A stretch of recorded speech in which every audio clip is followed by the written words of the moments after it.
Two Chairs No Waiting, episode number 772, Catching Up with Folks. Two Chairs No Waiting is brought to you each week by the folks over at weaversdepartmentstore.com. Drop by over at Weavers and check out the Miracle Salve. I know you need it. It's dry. It's wintertime. You've been inside. This Miracle Salve is good for all kinds of stuff. It's good hand cream. Go check it out. You'll enjoy it.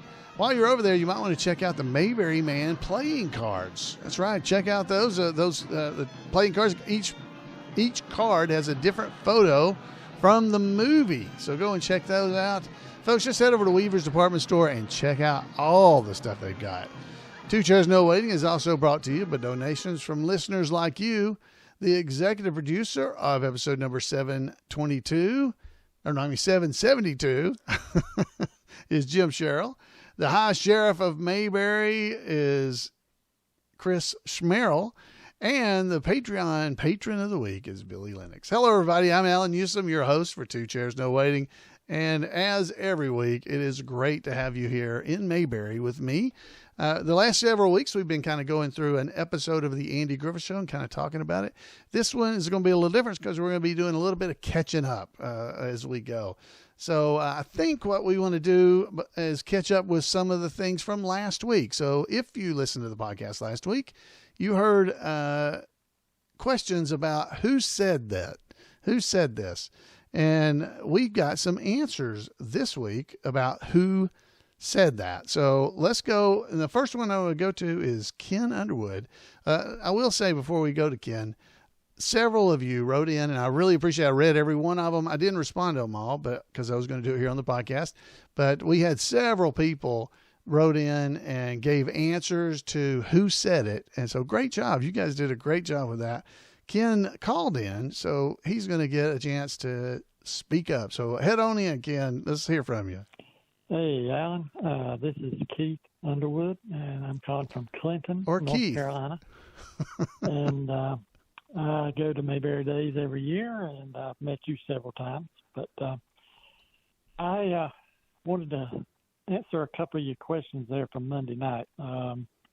You were at the end of the show, you were talking about things that were said and you weren't sure who they were.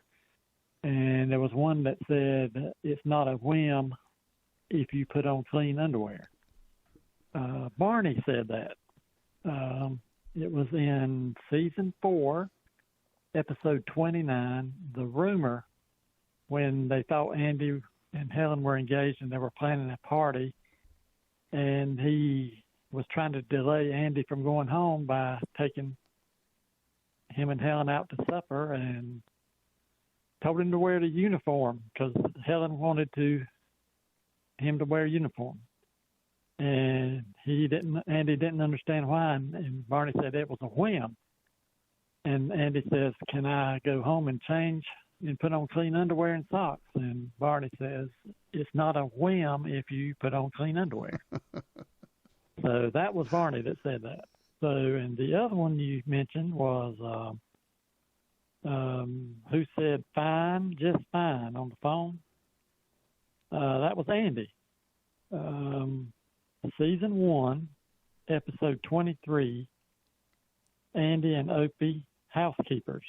When Aunt B went out of town for a while, and she called home to check on Andy and Opie, and she asked, Andy answered the phone. She asked him how he was doing. He said, fine, just fine. And she asked how Opie was doing, and he said, he's fine, just fine. So that was it. That's the only two I could come up with, but you were asking who said these things. So I just want to call it in and let you know. I enjoy your podcast every week. I really do. You do a great job, and all the fans appreciate it. So you take care, and talk to you soon. Bye. Well, thank you, Keith. And I called you Ken about 3 times, but thank you. That's because I can't read, because I wrote Keith everywhere. But thank you so much for taking time to call in and give those answers. We'd asked questions like that last week because we had a few quotes that Jan had written down, and we couldn't remember who said them. And that was one of them for sure. or those were some of them. The clean underwear. Several of you wrote in and let me know what the answer was on that, so I appreciate that. But since Keith called in, he gets on. I'm going to mention him. Of course, I called him Ken, so maybe you're better off. I could just name random names and you guys would be fine. But we had several. One of the other questions I had last week was it was a quote that said, I'm going to put on my square wheels so things don't get going so fast. And that was one I didn't remember. Had several people tell us, including, let's see, I said Lori and Chris and Brent. There were several others, I think, but those were the ones I grabbed their names. They mentioned that was Briscoe Darlin who said it, and he said it to Aunt B when he was courting her and he was specializing on her. She was specializing on him, so he was low and lonely. He was ready to go at her. So evidently he was going to put on his square wheels so things don't get going so fast. So that was Briscoe. We got that one. They mentioned just a second ago the fine, just fine. That was Andy. We had some others that we had some questions on, and one of them, and I can't remember the exact quote that I used last week. I should have gone back and listened to it, but there was some discussions whether it was Goober or Wally that was talking about pucka pucka pucka and all that kind of stuff. Well, the pucka pucka pucka, like an old banty rooster, was definitely Goober, because we definitely. So let's just for fun, let's check this one out. As soon as I finish working on Gilly Walker's carburetor. Look at that carburetor. Watch yourself, Andy. It's dripping. It's all from Gilly Walker's car. He's been trouble with the darndest noise in that car. First it was chop wheat, chop wheat, chop wheat, chop wheat. And I fixed that, and then it was pucka pucka pucka like old banty rooster. I think it's all in the carburetor, so I'm taking it all apart. No wonder Gilly Walker has trouble with that car. Drives the fire out of it. Almost burned his valves out once. Speed, speed, speed. That's all he ever thinks about. Speed. That's all he ever thinks about. So that's where those quotes from. I can't remember the exact quote we were asking last week, but that was one of them. And then we had one that was about Wally, because we were trying to figure out what Wally had said, because did he say it or did Goober say it? So that's what Goober said. And this is what Wally actually said in Man in a Hurry. He said this. Here's Mr. Tucker. Oh, watch your foot. I'm going to rock forward. Mr. Tucker's car broke down. He needs some mechanical work. Where's your car now? About 2 miles out of town on Highway 43. Now tell me, what did she sound like before she stopped running? Well, choked up, it seemed to me, like it wasn't getting any gas. He's got gas in the tank, though. Lots of gas. Did it sound something like this? First it ran smooth, then it kind of... Then it ran smooth again, then another... Then she dies. Yes, that's it. You got yourself a clogged fuel line. How'd you know that? From the sound. You'll fix it for me, then. Be happy to. Fine. Just an hour's work. We'll tour it in tomorrow morning. Get right on it. Say, did you see Moon? Oh, from the sound. I love that. It is so funny. So those are a couple of quotes. There's some debate a little bit last week about which one it might be. So I grabbed those sound bites for you because I wanted you to be able to hear them. Because, man, are those not great? Just listening to the episode, listening to those clips, just takes you right to it, doesn't it? It's just so amazing. I just love those things. All right, let's see here. We had some more voicemails, I think. Let me check here, make sure I get the right names. So this one, it was from a little earlier, actually a lot earlier, basically last year. And I mentioned it in a previous episode, but I didn't get to play it on here. So I wanted to play this one. And this is from Tammy, and she needs to get credit for catching this. This is not a new catch, but it is definitely one that people may not be completely aware of. So take it away, Tammy. Hi, Alan. This is Tammy in Chicago, and we just wanted to share that my husband and I were watching Christmas in Connecticut, which is a 1945 film with Barbara Stanwyck and Dennis Morgan and Sidney Greenstreet. And in the country dance scene, we were shocked to see one of the people sitting on the sidelines was Mr. Schwamp. We could not believe our eyes. It is so fun. I'm going to try to get a screenshot of that and email it to you. But if you check out the dancing on Christmas night in the town hall, you will see Mr. Schwamp on the sidelines there doing what he does best, smiling and sitting and watching. So Merry Christmas to you and your family. God bless. So, Tammy, thank you so much for taking time to call in. Yes, and everybody, people have seen this for years. I don't remember how many, but people have mentioned they think this is Mr. Schwamp. We can't confirm, mainly because we don't know who Mr. Schwamp really was. But if you look at Mr. Schwamp and then go back and look at the person in Christmas in Connecticut, it definitely looks like a little bit younger version of Mr. Schwamp. So we all think that it probably is him. It's a high likelihood, but we just can't confirm. It may or may not be, but great eye, Tammy, because even if other people had seen it before, if you see it, you get credit for being a trained noticer. So good job. There you go.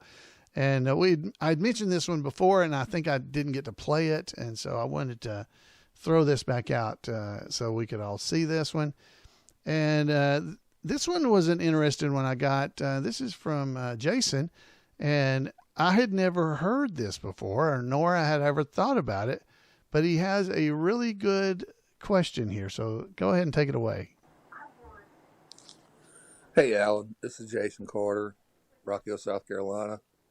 I was just watching the episode Howard the Comedian, and when they were on Colonel Tim's for the first time, it shows Andy standing in the wings and watching a young girl twirl a baton.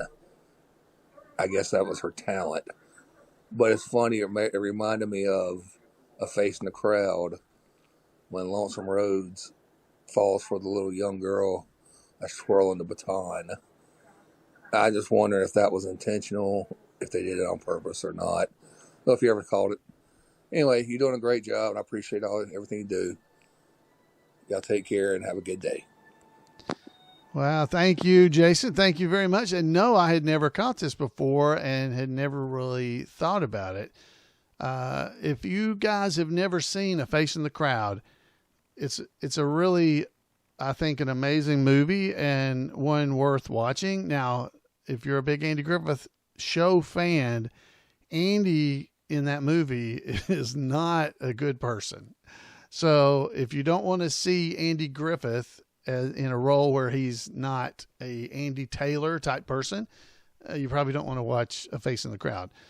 But I think it's a very good movie. It's really about, if you've never seen it, it's basically about how a media person, somebody in the media, can manipulate the audience into thinking there's something they're not. And it's a very interesting take on how mass media would work. And this was, a long time ago, right? So it's pretty interesting. And I don't know if that was a nod or not, but there's definitely the scene where Howard and Andy are standing back behind the scenes and have the girl twirling, which was definitely something that happened in Face in the Crowd. So great catch. Again, trained noticer and combining things from one show to the other. Great job. And thank you so much for pointing that out. Now, the last thing I have for us, as far as things I'm trying to catch up with, we had a really interesting thing that came up in the last, week or so. Larry Granger wrote to me and was asking about the episode A Date for Gomer. Now, the episode of Date for Gomer is the one that was airing closest to the time when President John F. Kennedy was assassinated back in 1963. So there are all kinds of websites and things that have A Date for Gomer shown as airing on November the 25th, which is the Monday. President Kennedy was shot on a Friday. And then on Monday, it shows that the Andy Griffith Show, they showed that episode, A Date for Gomer. Well, in Larry's research and looking around, he found a website that is called TV Obscurities. TV Obscurities is the name of the website. We'll put a link to it in our show notes so that you'll be able to look at this as well. I'd never seen this, but there was a question on there. What America didn't watch Monday, November 25th, 1963. And basically what they're talking about there is President Kennedy had been assassinated on that Friday, and then on that Monday was the funeral and all that. So they were kind of wall to wall, all the television networks. Remember, all three of them. There were only three, and maybe PBS or something back those days. But they were basically wall to wall covering that. In the afternoon was when President Kennedy was memorialized, so they basically preempted all the television programming on that Monday night, November 25th, 1963. So A Date for Gomer didn't actually air that day. Even though every book I have, all of them, I mean, pretty much I looked at all the books, they all had that it was the air date. Turns out it wasn't. If you go and look on IMDb even, you will see references to the air date being the 9th of December. So they skipped a week even. They didn't just do it. They skipped a whole week. So IMDb will show you episode aired 9 December 1963, A Date for Gomer. So anyway, Larry caught this and said, "Hey, has anybody ever seen this? What do you know about this?" I didn't know anything about it, but sure enough, all the information was wrong. I run the website Mayberry.info, and even on Mayberry.info, we had the wrong dates. A Date for Gomer showed up as airing on the 25th of November. And I just today, after we were looking into this and everything, I went in and changed that information on the actual episode information. So it now tells you that it was originally scheduled to air on the 25th, but it was delayed until December the 9th, 1963. So I don't know if anybody really cares about that, but it was a very interesting catch, and it's a decoy, they're saying in the chat room, a decoy, Shazam. So yes, that for some reason has been misreported for all these years, the date that this episode actually aired. Now, this is not going to be until season 4 as we go through episodes looking at it. But it was, according to all the notes, it was the 105th episode filmed, but it was aired 104th. So, that I don't know if that is actually correct, because Up in Barney's Room was actually the 105th episode aired, and it came on December the 2nd. And then there is no, if you look in the list of when episodes were, there is no episode listed as being on December the 9th. But they did show Citizen's Arrest on December the 16th. So we will get this corrected on Mayberry.info. If you want to go and check out over at Mayberry.info, it is the Mayberry Historical Society. And you can go over there and you can help us keep all this information up to date while you're there. So thank you to Larry Granger for pointing this out. He did a great job noting this and pulling out the information. And I think that's got us fairly well caught up. So thank you very much, guys.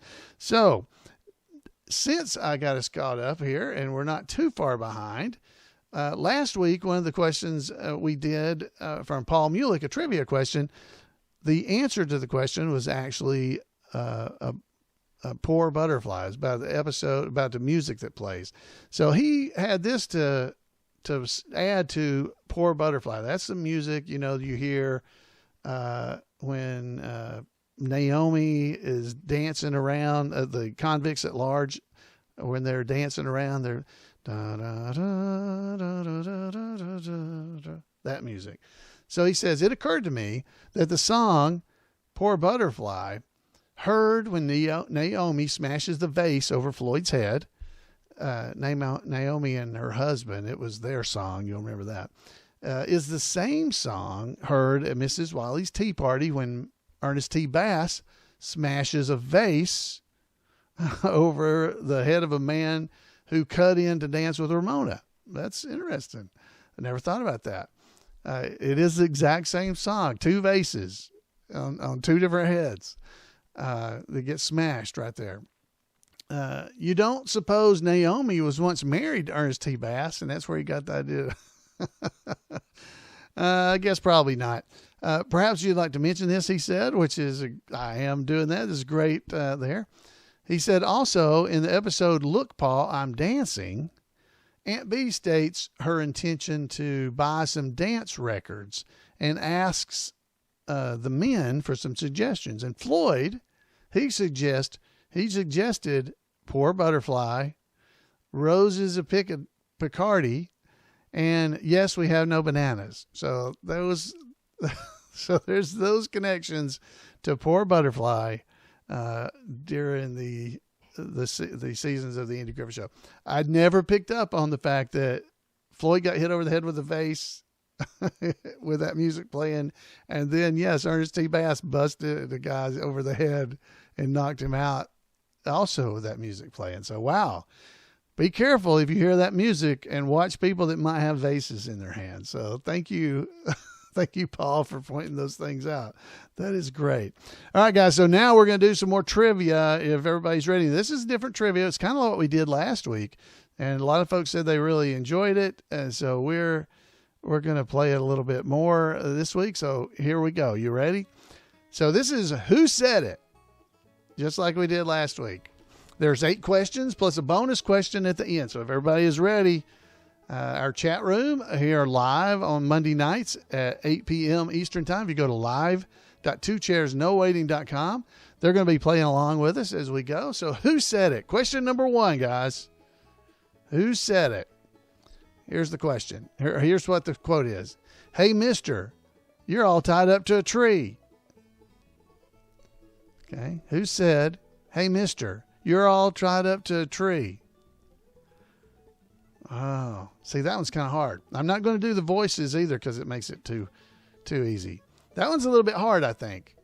Okay, so if you got it, you're going to try. Folks in the chat room's getting it right. Hey, mister, you're all tied up to a tree. Who said it was Gomer in Andy's Vacation? You know, when Neil was tied to the tree, he let him loose. That's who it was. It was Gomer. Gomer said that. Question number 2. Now, if you don't get this one, I'd be very surprised because this one seems, the next couple here seem pretty easy. Okay, question 2. This is the quote. Pudding-tang. Ask me again and I'll tell you the same. So the quote, who said, Pudding-tang. Ask me again and I'll tell you the same. Who said that? That one, I think that one's pretty easy. All right, I'll give you the Pudding-tang. Ask me again, I'll tell you the same. The person who said it, pause if you don't want to hear, but the person who said it is Barney in the Jailbreak episode. You know, he was dressed up like a criminal and got in the jail cell with him. Pudding-tang. Ask me again, I'll tell you the same. He's trying to act tough. All right, number 3. Question number 3. This one I think is pretty easy too. All right, here's the question. Quote, who said it? That's the clunker I sold to that boob in Mayberry. Okay, who said that? That's the clunker I sold to that boob in Mayberry. See, I think this one's pretty easy. Some of these are easier than others to me. Some of them are really hard. I didn't get them. All right, and these are all by Paul Mulik, by the way. So Paul Mulik, thank you. Thank you so much for these questions. I love them. All right, last read, and you give me the answer. Who said, that's the clunker I sold to that boob in Mayberry? The answer is It was Mrs. Lesh. Mrs. Lesh said it in Barney's first car. All right. Number 4. There's 8 questions plus a bonus. This one's hard, I think. I don't think I would have got this one. Okay, question number 4. Who said, "That's me, able-bodied man"? Who said, "That's me, able-bodied man"? See, I don't think I would have gotten this one. I did not remember this one. Who said, "That's me, able-bodied man"? Okay. The answer to who said, "That's me, able-bodied man." People in the chat room are getting this. I didn't get it. I wouldn't have got this one. It's Ernest T. Bass. Ernest T. said this when Ernest T. joined the Army. It's in the episode Ernest T. Bass joins the Army. That's me, able-bodied man. So it was Ernest T. Good job, folks. Wow, y'all are good. All right, number 5. Who said, "That's a pretty good joke, but the joke's over"? I think that one's not too bad if you can pick up on it. Who said, "That's a pretty good joke, but the joke's over"? Who said that? Okay. All right. Who said, "That's a pretty good joke, but the joke's over"? The answer is it was Andy and Lawman Barney. When those guys were selling stuff on the side of the road, it's a pretty good joke. The joke's over. All right. Number 6. Who said, "I've told you not once, not twice, but 3 different times you're not supposed to do that"? Okay. Who said, "I've told you not once, not twice, but 3 different times you're not supposed to do that"? Okay. All right. Last read. Who said, "I've told you not once, not twice, but 3 different times you're not supposed to do that"? Okay. The answer as to who said that is Barney. Barney said that in Barney's uniform, that episode, Barney's uniform. Okay. Number 7. We got 2 more questions and a little bonus that you can try for. All right. Again, thanks to Paul Mulik for these. Number 7. Who said, "Are we going to talk or are we going to fight"? See, I would have missed this one, I think. Who said, "Are we going to talk or are we going to fight"? Number 7. Are we going to talk or are we going to fight? Who said it? All right. The answer is Howard Sprague. Howard Sprague said it in Howard's main event. Are we going to talk or are we going to fight?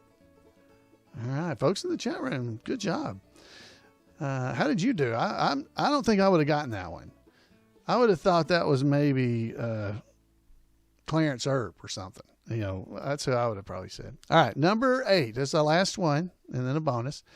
Who said disgraceful lack of police protection nowadays? Who said disgraceful lack of police protection nowadays? Disgraceful lack of police protection nowadays.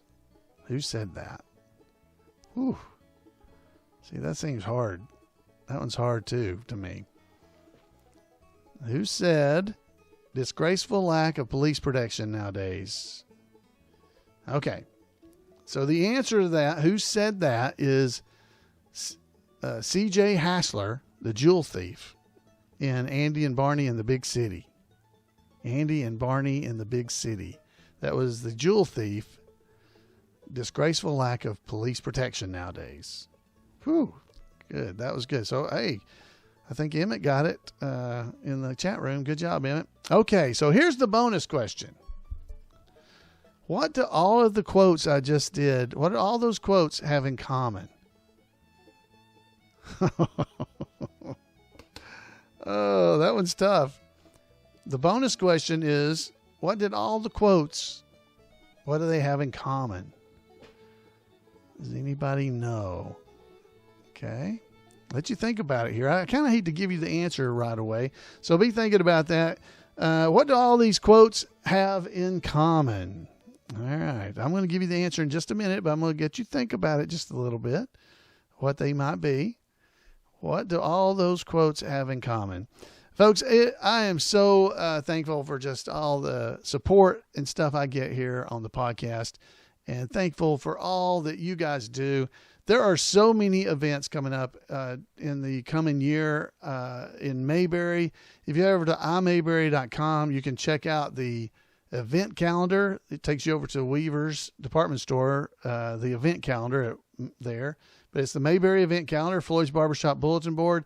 There are events happening all over the place this year, and I wanted to just mention a few of them. There's some coming up pretty soon here. Karen Knotts is going to be doing her one-woman show in Sylacauga, Alabama on February the 3rd at 7 p.m. So if you're in that area, head down there. And February the 10th, Mayberry and 40 Acres Backlot. It's a lecture that's going to begin at 11 a.m. up at the Mid-America Science Park in Scottsburg, Indiana, by our very own roving reporter, Randy Turner. So head up there and check that out. If you're in the Scottsburg, Indiana area, get you started, ready for Mayberry Comes to Scottsburg this year. He's going to be talking about the 40 Acres Backlot and all the different TV shows and movies that were filmed there and the history of it. It is amazing, a part of that I think you would definitely enjoy. So definitely consider coming out to that. They're going to have a meet and greet and everything after it. All the information's there in the event calendar, but go and check that out. February 10th, guys, great time to go and do some of this stuff. Let's see, the George Lindsay Film Festival is coming up in March on, the 29th of February and through the 2nd of March. The 27th annual George Lindsay Film Festival is coming up. This is the 4th annual Mayberry I Love Lucy Festival in Granville, Tennessee. It's coming up in April the 11th through the 13th. Start making plans, guys. There's so many of these wonderful events coming that I don't want you to miss. So go and check that out. Keith Thibodeau is going to be there. Johnny Paul, and he was also Little Ricky on I Love Lucy. Dennis Rush, Johnny Paul's buddy, Opie's buddy, Howie. He's going to be there. Karen Knotts will be there, as will Dixie Griffith. So we're going to have all kinds of fun going on there. There's going to be interviews of some of these folks together, shows. Guys, it's a great weekend there in Granville, Tennessee. And the last one I'll mention right now is coming up in May, but you can go check out the event calendar to see everything. It's called the Mayberry Retreat, May 8th through the 10th. It's also hosted by Randy Turner. And it's going to be a great time there. They're going to have bluegrass player there, our buddy Tim White from the VW Boys, who provides us so much of our background music and stuff that we play here on the podcast. And it's not even on the website yet, but I wanted to declare this. The special guest for the Mayberry Retreat is David Browning. Now, many of you guys will remember David as the Barney, the Mayberry deputy, for so many years. It entertained us at all these Mayberry events, and he will be at Randy's event, the Mayberry Retreat, not as Barney, but as him. He's going to be interviewed. We're going to talk to him about his experiences and all the amazing things he's gotten to do over the years because of Mayberry and the people he met and all that kind of stuff. I am looking so forward to this. So you got Tim White doing some music for us. You got David Browning will be there. And of course, Randy Turner will be there leading the whole event. That's a really cool event. Go check it out. You can go to mayberrybooks.com/Mayberry Retreat, and it'll take you right to it. All right. No more sales pitches, but I wanted you to see that and head over to the imayberry.com and go to the event calendar, and you can check that out. And for some reason, I can't get back up to my so nobody can see me now on the actual video screens. So anyway, guys, we are done anyhow. So, hey, thanks for being here with me. I would love to hear from you coming up. Oh, I forgot to tell you the answer to the bonus question. What do all those trivia questions have in common? Have y'all figured it out yet? The answer is all of the quotes are by characters played, or two characters played by Alan Melvin, Sam the Butcher. All the quotes were spoken to characters played by Alan Melvin. Oh, there you go. Now you know the answer. You got it. So, guys, hope you had a good time tonight. I would love to hear from you. You can give me a call at 888-684-8415. You can email me at floyd@imayberry.com, or you can just drop by twocairsnowaiting.com and let me know what you think. All right, guys. Thanks for being here, and we'll see you next week right here on Two Chairs. Good night, everybody.